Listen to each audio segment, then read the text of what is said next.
You're listening to the Perth Property Show, Australia's only weekly property podcast by West Australian experts for West Australian listeners. Catch your latest episode every Monday at 7 a.m.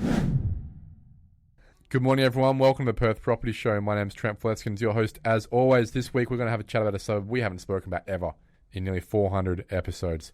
Initially because the conversation probably didn't do a lot for us when talking about what's happening on the Perth basis, especially when the conversation has been up the whole time. You'd be focusing on properties and suburbs that offer as much amenity as possible, as close to Perth and as close to the water as possible. But the conversation now, I think, has to start becoming a little more defensive.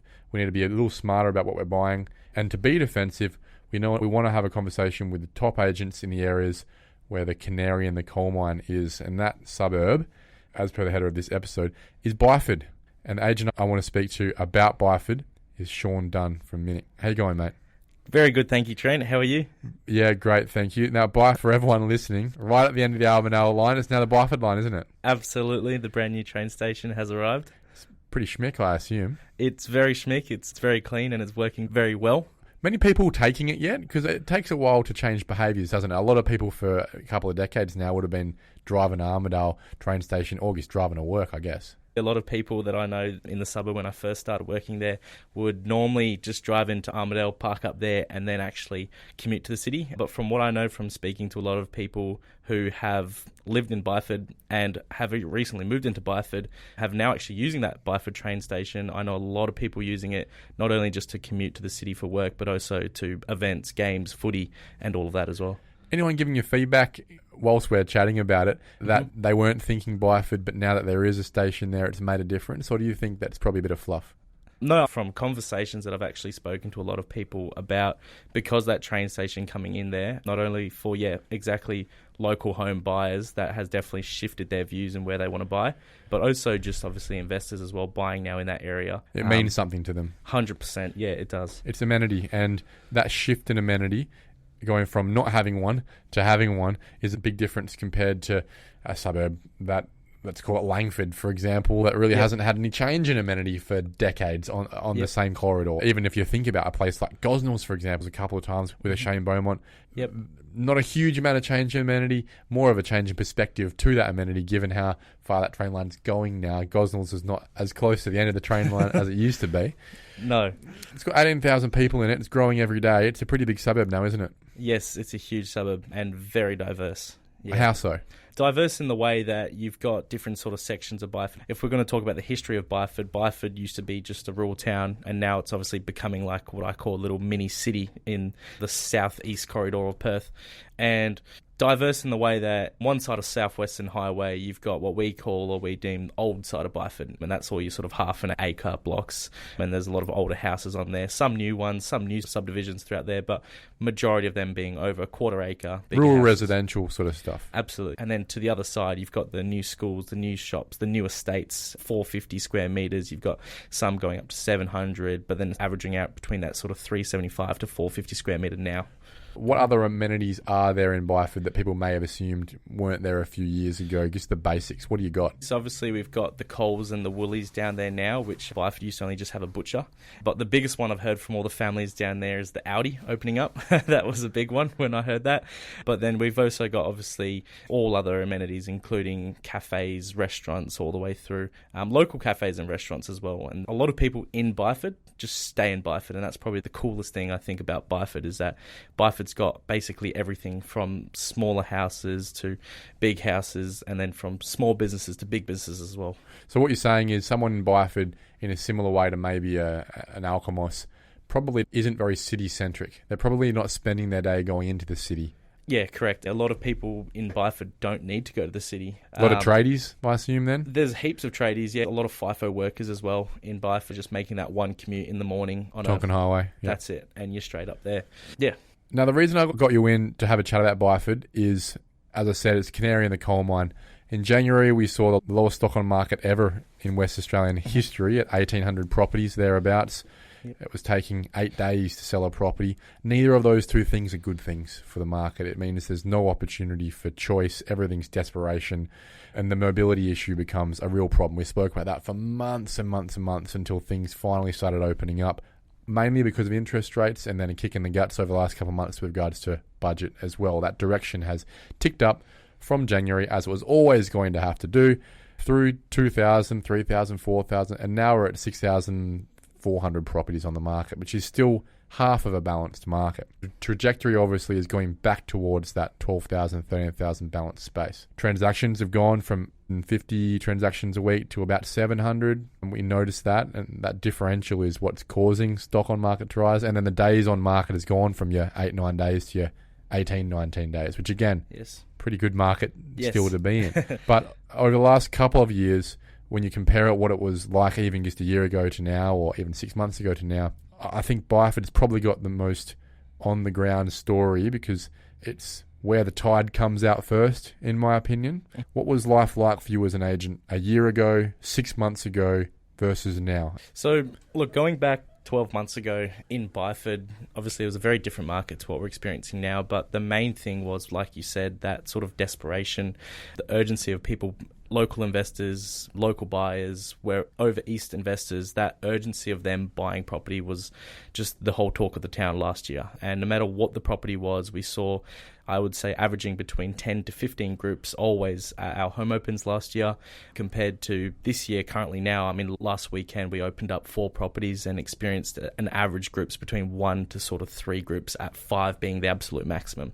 The biggest difference with offers as well, we used to receive multiple offers from multiple buyers. It wasn't just a specific, all right, here's your first home buyer offer. It wasn't a specific, it's always going to be an investor offer. It was from diverse buyers, and we would receive multiple, and buyer management was tough because you're trying to manage this person's offer, this person's offer, this person's offer. At the moment, no such thing. If we get an offer on the property, it's a good thing. It's a good sign. You've got to use it with care. You've got to treat them with care. So the whole customer service has changed from managing disappointment to trying to keep them on the hook. Yes, absolutely. And that's a great way to explain it. In terms of what I've personally experienced in the sort of last 12 months, very obviously new, very, very different for myself, but it's gone from a market where selling was not as tough to a market now where selling is tough. And what I exactly mean by that is that the listings and getting the listing, getting the business is not exactly as hard. I mean, it was hard for myself considering that I'm still a new agent in the ground, still working for that listing is tough, but bringing that listing to the actual market and actually selling it compared to now, there's definitely a lot more work we have to do behind the scenes to actually get that market to going through with an offer and then going through to settlement. Tell us about that work, how much more work you're doing, because it always seems like as an agent, people from the outside can look at it and go, oh, it's so easy for you. But when it's a market like a year ago, it's so much work managing buyer expectations and dealing with hundreds of calls. Yes. And really, really hard to get a listing in the first place. But then when you've got all that, obviously the sell side isn't very hard to close, right? Everyone's pretty happy at the end when the transaction goes through. Yes. And now we're moving to a market where relative to that, but still not relative anywhere near to what it was in 2018, 2019, you've probably finding there's more opportunities for listings, but there's also more work to do to bring an offer now to a seller that has still, I assume, pretty high expectations. I mean, 5-6 years ago, if you brought an offer to someone in Byford that started with a 5 in front of it, they'd be pretty impressed. They would. What do they expect now for a standard house in Byford? At the moment, the Byford median price still stands around the 850,000 mark. But if we're going to, let's talk average sort of 450 square metres. 850 would be a great price. And last year we were achieving, 4x2s on 400 to 450 square metres around that 850 mark, saying that it's a 10-year-old property. At the moment, those price expectations are still there with the sellers, and they still have those sellers' expectations from last year, and explaining to them that the market's changed, the market's shifted, where it's tough because obviously they're going, hey, look at this data from only 6 months ago. My neighbour sold. Yeah, Sue and Greg, they sold it for 850. Now house is we got a pool. Yeah, absolutely.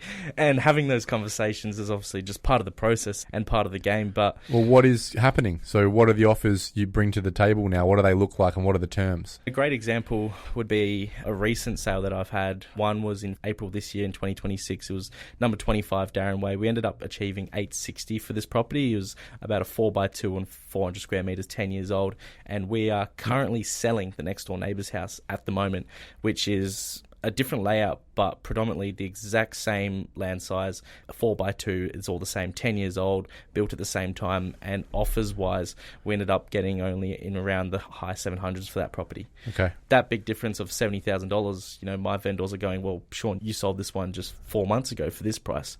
Why am I discounting my price all the way down to here? What do you think that is? What's the reason for it? Is it they can't afford to get to 860 because the interest rates are higher, or they don't feel like they have to because there's less people at the home open that they're competing with? I think exactly your second point, Trent, with just basically when that budget was released and a lot of those investors were either scared off or feared and not actually making those offers, that urgency was gone. We felt that predominantly in Byford because a lot of our buyers were investors. So a lot of those buyers just sort of walked out the door, no longer come to home opens, they don't rock up. And partially of that, first home buyers who come in or local buyers who come in, they will discount their offer based off, okay, I'm the only one here at the home open, or there's only one other guy and myself, and this property's been on the market now for 3 to 4 weeks.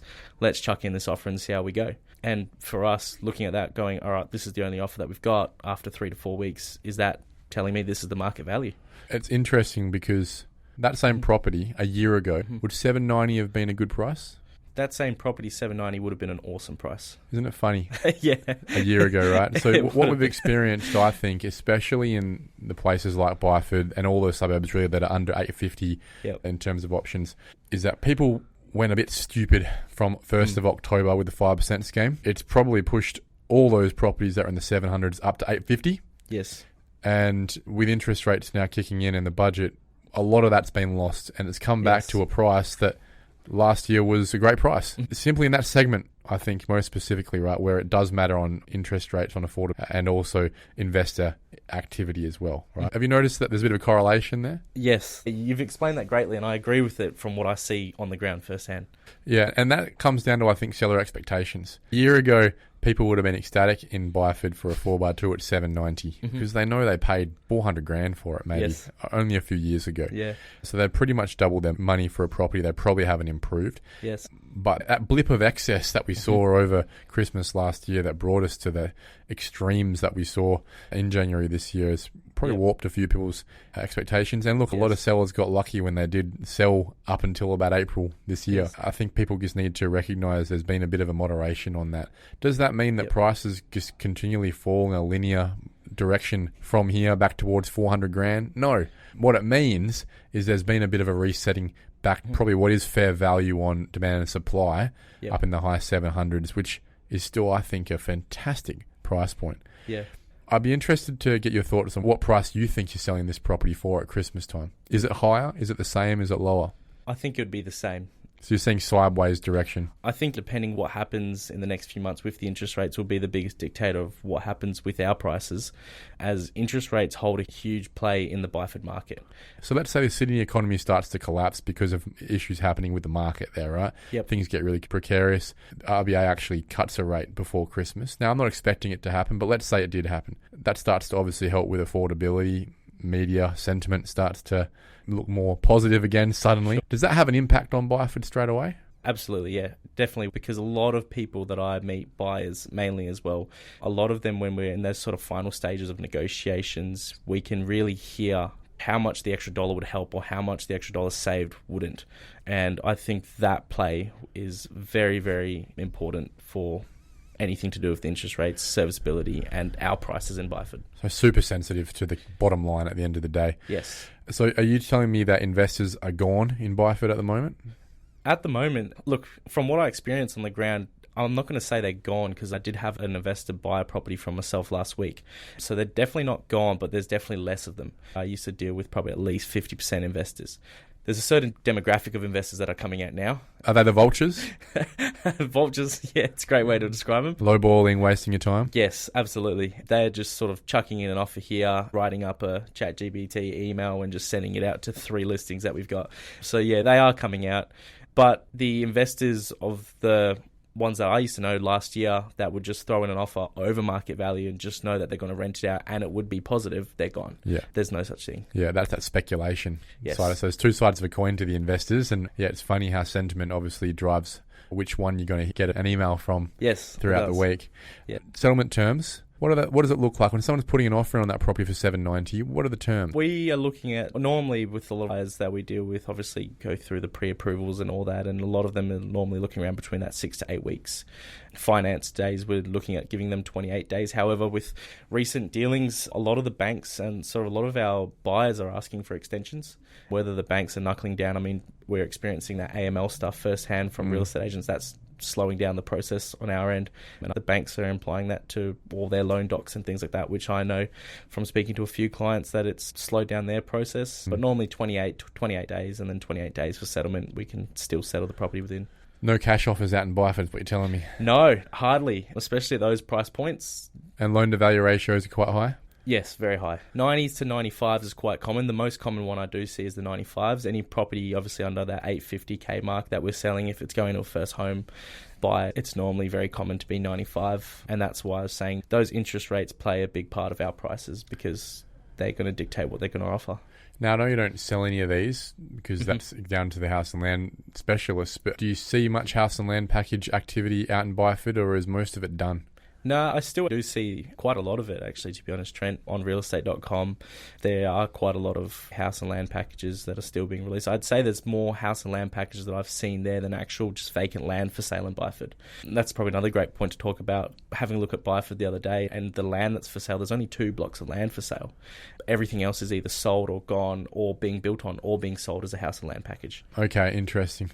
So most of it's still tied up with the builders. Yes. Now, talking about affordability, what's the cheapest thing I can buy in Byford? The cheapest thing you can buy in Byford is probably a 3x2, because Byford's one of those suburbs where we don't have apartments. We very rarely have duplexes, rarely have triplexes. No strata, yeah. Hardly any strata properties. There's a few here and there and some sort of pockets behind KFC, but hardly any strata pockets. In the last 12 months, the cheapest property that I personally sold was around that sort of 650 mark, and that was a 2x1 in Byford with a double car garage. What would that be worth now?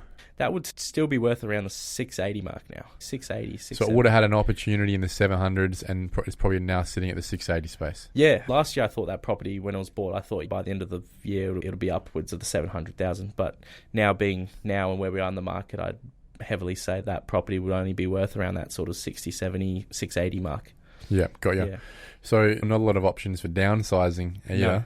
Where are people going if they want to downsize? So if they have to downsize, which is very common, they'll go into a 3x2 and they will pay that 700, 710, 720 mark for a 3x2 green title block. And it's funny that you asked me, because a lot of my clients in Byford, from what I've experienced so far, they just stay in Byford. So you're normally going to get a first home buyer comes into market, they buy a 4x2 on 400 squares, then they upgrade to that quarter acre. And then if they do upgrade further from there, they'll go into a half an acre or an acre property in one of the large ones. And then those clients who end up living there for 20 odd years, they come back around and go, actually, no, we need an appraisal now because this is too much to maintain. And then what you find is they're like, can you find me a 3x2 in Byford as well? And then they just come back down to the sort of the food chain. And to be that's honest, the beautiful thing about Byford. It's the story we hear across Perth all the time. It might not be in one suburb, but it might be in a pocket of 4 or 5 suburbs where everyone just cycles through their community. Really. I love it. That's what community is all about. Absolutely. Is that familiarity. Sean, let's finish this suburb profile off by having a quick chat about your favourite street in Byford. Awesome. Which one is it? I'd personally say that Old Brickworks Road is probably one of the most beautiful streets in Byford. It's got some of the nicest houses, the most beautiful views. However, I have to give a special shout. If you're going to ask me the question what my favourite street is, it's in the Glades. It's Crillon Way in Byford. A big shout out to that street, because every time I go there, there's always people outside. There's always people saying hello. I've sold a few on that street now, and I've never seen a street full of so many close friends that are neighbours. Like, they all hang out, they're all catching up, the families all know each other, and it's probably one of the things I love about Byford, because none of those families knew each other before they moved there. And that community to see, every time you drive on that street, there's just really nice people always saying hello. It's a very quiet street. It's a very green street. Yes. And well maintained. Very well maintained. Yeah, if you're not doing your lawns on that street, someone's going to say something. A few caravans as well. So yeah, absolutely. Lots of toys. It's interesting that across one suburb you can see that massive variety of socio-demographic, really. Yeah. And in here, I guess the thing that defines Crillon Way is it's in a very quiet pocket where there's no reason anyone would drive through it unless they lived there. Yes, absolutely. What would I pay for a property on Crillon Way? We sold one recently, and That sold for $980. There was another sale that did recently sell, and that ticked over the $1 million. So what makes these properties worth 20-something% more than the one we were just speaking about? Main thing is your land size. These are all looking roughly about the 700 square metres. A lot of them have the very demanded site access. A lot of them do have pools, sheds on that sort of suburb block. So they've got all the toys, everything from storage to shed to the big house to the nice ceilings, all in that one package, and you don't have the downside of maintaining all the grass and things like that. You know, it's very maintainable. Big houses. But big houses, yeah. And I guess this is one of the older subdivisions, given the size of the square meterage. It's very well maintained. Yes. A lot of those houses there are getting between that 5 to 10 year mark now, where there's some subdivisions happening in Byford, which are just happening now, and they're a lot smaller, around that sort of 350 square metre mark. Last question. What's the median house price in Byford? $850,000. Where will it be in 12 months? I'm going to say that it'll be around the 800,000 mark. So you're seeing negative growth over the next 12 months in Byford? The way that it's going at the moment, the way that I'm experiencing it, my home opens now and my talks with buyers, I believe that. The only thing that would conflict that if the RBA decides to cut those interest rates, and possibly in 12 months' time we might be having the conversation where I look like a bit of an idiot and it's gone up. But at this moment, I don't know. No, look, I love the candid nature. I love the honesty, because what you're seeing is on the ground. The reason we're having a conversation today about Byford is because, as I said, it's one of those suburbs where the tide's going to pull out first, right? Yep. And whilst I still believe we'll see positive growth over 12 months in Perth's median price, you've always got, over the 400 suburbs, some that have got negative growth and some that have positive growth. So in a 20% growth environment in Perth, you might have 5 suburbs out of the 400 that are still negative, right? For whatever reason, they had a massive year the year before and they've balanced off this year, right? And when you've got a Perth median price that is dropped 10% in 2018, yeah, you'll still have 40 suburbs that grew that year, right? Yes. So in an environment where we might say 5 to 10% growth over Perth next year, that means that out of the 400 suburbs, there are going to be 40, 50, even more suburbs that will probably experience in their own right negative growth. Yep. As the average, the median ends up being between 5 and 10. There'll be some that'll have 15% growth. Byford's had a bloody good run. It's had a great It's had run. some of the best growth across Perth for a few years now. Yeah. And what you're talking about is probably just a rebalancing from the furor, from the FOMO, the craziness, especially with the way the interest rates were planning to go and the 5% scheme, to probably, a bit of a rebalancing over 10 years is still pretty good. Sean, thanks so much for coming in, mate. I appreciate it. Great insights, candid insights, and I hope everyone gets some value out of this. Thank you for having me on the podcast. Thank you for listening to another episode of the Perth Property Show. If you've only just joined the conversation, you can catch up by heading over to our website, perthpropertyshow.com.au, subscribing to the podcast, or joining our Facebook page. Don't forget to tune in next Monday at 7 a.m. for more expert insights, local analysis, and suburb spotlights. Happy hunting!